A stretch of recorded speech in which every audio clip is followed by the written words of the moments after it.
Жалғыз қалудың пайдасы бар. Неге пайдасы деген жоқта, бұл жалғыз қалудың адамның өзінің ішіне үңілуіне, көңіл аударуына керек нәрсе да.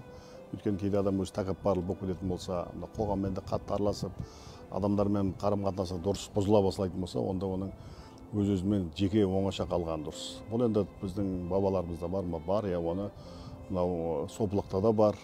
Мысалға, сопылықта бар, жаңағыдай мүлдем 40 күн тауға кетіп қалады да, сол тауда оңаша қалып, оңашалауым дейді, тек қана Алла тағаламен жеке қалып, өзі Алламен зікір жасап, Алла өзі іштей өз-өзіне үңіледі. Адам өзін таныса, Алла тағаланы таныды деген сөз осыдан қалған. Міне осындай 3 күндік жалғыз қалу, адамның тек Алла тағаламен ғана тілдесу, ал ішіне өз-өзіне қарап үңілу, адамның өз-өзіне келтіреді және тәубесіне келтіреді.